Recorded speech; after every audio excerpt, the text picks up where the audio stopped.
saveur divine. Cette bonne nouvelle du royaume sera prêchée dans le monde entier pour servir de témoignage à toutes les nations. Alors viendra la fin.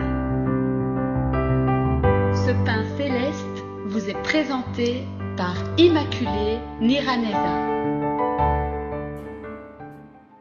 Shalom, shalom, bien-aimés de Dieu, que le nom de l'Éternel soit loué.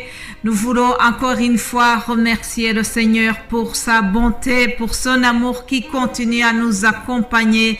Nous venons de passer déjà la première semaine du mois de janvier 2023. Nous remercions l'Éternel qui nous garde et nous voulons continuer vraiment et terminer cette semaine en le remerciant avant toute autre chose. Je vous propose donc d'élever le nom de l'Éternel et le louer au travers ces quelques versets de psaume. Lisons psaume 28 au verset 7. L'Éternel est ma force et mon bouclier. En lui, mon cœur se confie et je suis secouru. J'ai de l'allégresse dans le cœur et je le loue par mes chants. L'Éternel est la force de son peuple. Il est le rocher des délivrances de son oint. Alléluia. L'Éternel est ma force et mon bouclier. Je souhaite que toi qui m'écoutes au travers cette émission Saveur Divine, je te souhaite que ça soit la même chose. Que tu aies l'Éternel pour ton Dieu. Que l'Éternel soit ta force si tu es fatigué. Que l'Éternel soit ta joie si tu as de la tristesse. Que l'Éternel t'accompagne durant toute cette année 2023. C'est ça mon plus grand souhait pour toi qui m'écoutes à l'instant. Alors hier, je vous ai donné un témoignage concernant quand j'étais toute jeune que j'avais reçu une Bible de la part de ma mère à la fin de mes humanités. Je vous avais dit que à ce moment, je ne réalisais pas que je venais de recevoir un très beau cadeau parce que j'aspirais à autre chose. Mais tout cela était dû au fait que je n'avais pas encore une vraie relation avec mon Seigneur. Je vivais une foi qui est basée sur la foi de mes parents. Je n'avais pas encore le salut comme il fallait. Vous savez, il faut avoir une rencontre personnelle avec le Christ. Il faut avoir la crainte de Dieu. Pendant longtemps dans mon enfance, je me basais sur la foi de mes parents. Mais le salut ne se transmet pas des parents à un enfant. Il faut une rencontre personnelle avec le Christ. Je remercie Dieu parce que ce moment est venu et que finalement, j'ai rencontré moi-même le Seigneur et j'ai renoncé à mes péchés. Aujourd'hui, je chemine avec le Seigneur sans culpabilité. Je lutte toujours pour être en ordre avec mon Seigneur, non pas pour plaire à qui que ce soit, non pas pour plaire à un chef d'église ou à un parent spirituel quelconque, non, mais pour plaire à mon Seigneur, pour plaire à Jésus-Christ, parce que je sais que c'est à lui que je rendrai les comptes avant toute autre chose. Voilà, chers amis, je voulais juste ajouter cela à mon témoignage d'hier.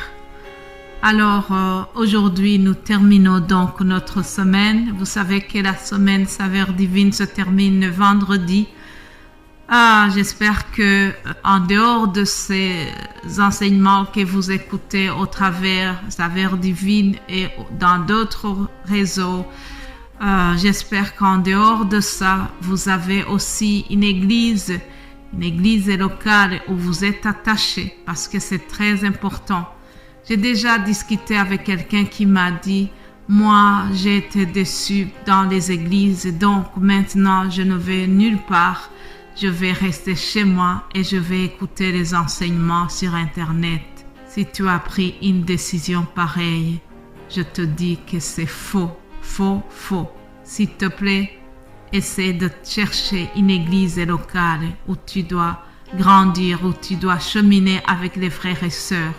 C'est très, très important d'être avec les autres, ne pas se contenter seulement de vivre en live. Il faut vivre en vrai avec les frères et sœurs, c'est très important. Alors, je termine l'audio d'aujourd'hui par un court message qui est basé sur 3e épître de Jean. Et nous lisons le témoignage concernant un certain Gaius. C'est Jean qui lui écrit en disant: « L'ancien Gaius, le bien-aimé que j'aime dans la vérité. Bien-aimé, je souhaite que tu prospères à tous égards et sois en bonne santé comme prospère l'état de ton âme. J'ai été fort réjoui lorsque les frères sont arrivés et ont rendu un témoignage de la vérité qui est en toi, de la manière dont tu marches dans la vérité. Je n'ai pas de plus grande joie que d'apprendre que mes enfants marchent dans la vérité. Bien-aimé, tu agis fidèlement dans ce que tu fais pour les frères et même pour des frères étrangers, lesquels ont rendu témoignage de ton amour en présence de l'Église. Alléluia. Tu feras bien de pourvoir à leur voyage d'une manière digne de Dieu. Je m'arrête ici, chers amis, mais j'ai voulu souligner le caractère de cet ancien Gaius. Jean lui écrit en lui faisant des éloges. Jean fait des éloges à son ancien, à un responsable de cette église, et il a des bons échos, il a un bon témoignage sur lui. Les frères et sœurs ont rendu un très bon témoignage de ce Messie. Alors, Jean veut l'encourager. Il l'encourage en lui disant: continue d'être comme ça, continue d'être accueillant, continue de recevoir même les étrangers chez toi, continue d'être un modèle pour les frères et sœurs qui sont autour de toi. Gaius a un bon témoignage. On a dit qu'il marche dans la vérité. C'est quelqu'un qui n'a pas un double langage. C'est quelqu'un qui est honnête. C'est quelqu'un dont les autres sont vraiment heureux, fiers de vivre avec lui. C'est quelqu'un qui est fidèle dans son engagement, fidèle dans tout ce qu'il fait. Alors, Jean lui écrit en lui disant: tout cela est bien, on m'a dit que tu as témoigné de l'amour même pour les étrangers qui sont venus chez vous. Alors, il lui dit: continue comme ça. Il lui dit: prospère à tous égards. Alléluia. Gaius a prospéré dans le niveau social, dans le niveau spirituel. Et Jean lui dit: continue comme ça.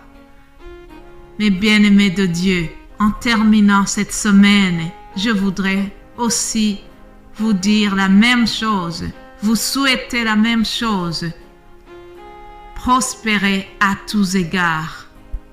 Prospérez dans le domaine spirituel, prospérez dans le domaine social, prospérez dans tout ce que vous faites et continuez à marcher dans la vérité, dans l'amour les uns pour les autres. Et c'est cela qui va réjouir le cœur de Dieu. Voilà mon plus grand souhait pour vous tous en terminant cette semaine. Je vous souhaite alors de continuer dans la bonne marche, dans la crainte de Dieu et dans la sanctification. Restons saints, soyons saints. C'est ça qui réjouit le cœur de notre Dieu. Mes bien-aimés de Dieu, passez un bon week-end et j'aurai la joie de vous retrouver lundi par la grâce de Dieu. Amen, amen.